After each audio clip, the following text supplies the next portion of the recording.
Hey, welcome back for segment 2. I want to show you a few pieces of equipment that we're going to use to start the excavation today.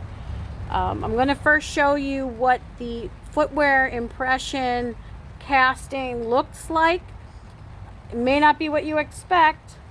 It's not as clean as if you did it in a classroom in a nice biofoam and then you put in your casting. It looks beautiful.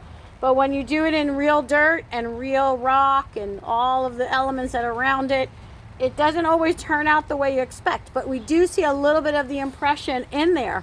So I'm going to show you that now.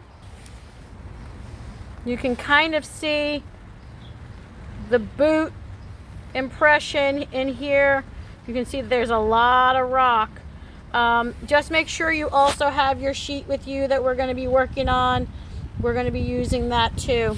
So we do have the footwear. It turned okay. We're going to now go to what the tarp would have. So the tarp is over here. Usually we would put our materials here, our evidence here. We would usually put our sieve there too. So when we do the excavation, we're going to use the trowel. You can use the rake. We have a bucket. We have a sieve kind of ready to go. There's a pan underneath that. We're going to just record a little bit on how to do this.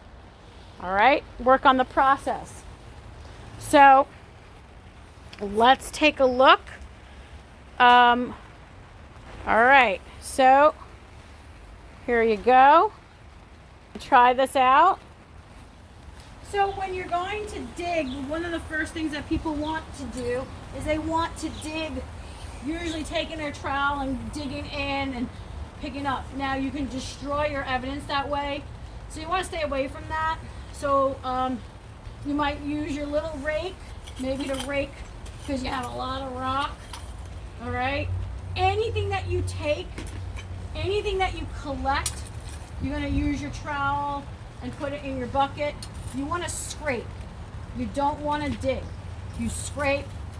You put your rock or dirt or whatever it is in there.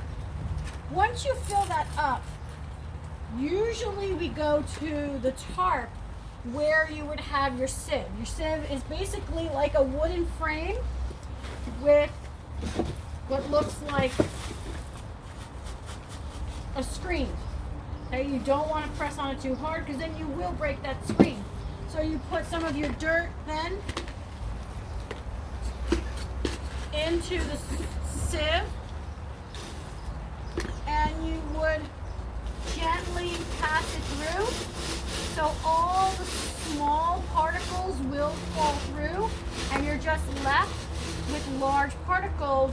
If a piece of evidence is larger than the piece of screen, well, we're going to catch it in here. So in here you have all your big pieces, and then over here you can see in the pan that's all fine material. You don't put it back in the grave yet. You're going to put that over to the side. Usually we have a big pile in the tarp. And that's pretty much how you excavate.